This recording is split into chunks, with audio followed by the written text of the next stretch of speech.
Bonjour à toutes et à tous et bienvenue dans cette nouvelle vidéo de développement Odoo avec Nalios de 0 à Hero.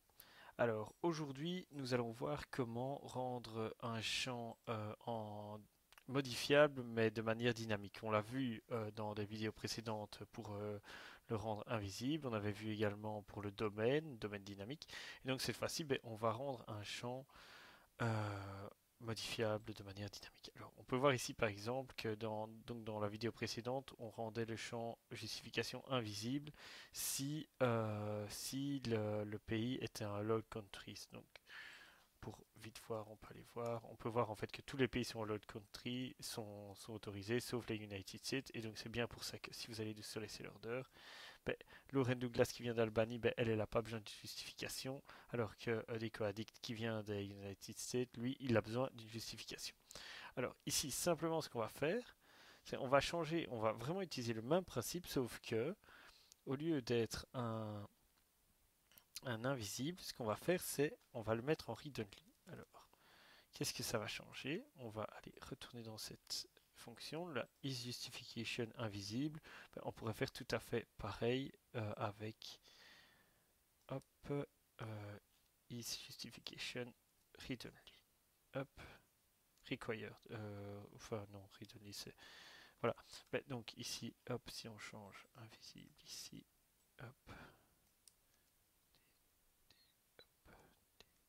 et là on met en read only. On voit qu'on a changé. Donc ici c'est un booléen qui se met en true. Donc il doit être en read only si c'est un pays qui est autorisé et sinon il ne se mettrait pas en read only.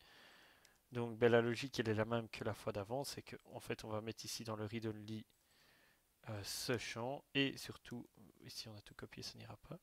Hop, on va juste copier le champ, c'est plus facile. Et alors bien sûr ici ben, il faut faire apparaître le champ aussi sur la vue pour que ça fonctionne. Et donc on va redémarrer notre, hop, notre serveur. Ici, on va mettre à jour. Hop, on va aller dans les quotations. Alors, on voit que pour Lauren Douglas, comme elle est d'Albanie, là, on ne sait pas la modifier sans read-only vu que c'est déjà justifié vu que c'est un pays autorisé. Alors que si on passe sur DecoAddict, qui lui vient des United States, là, c'est pas un pays autorisé, donc on peut remplir la justification. Donc voilà, donc comme vous l'avez vu, allez, la logique est vraiment très similaire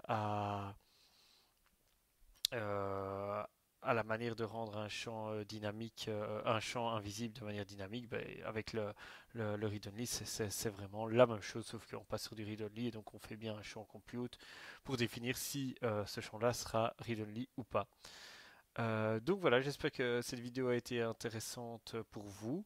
N'hésitez pas à laisser des commentaires si vous avez des questions et surtout n'hésitez pas à nous suivre sur la chaîne Nalios pour des prochaines vidéos tout aussi intéressantes. Merci à vous, au revoir.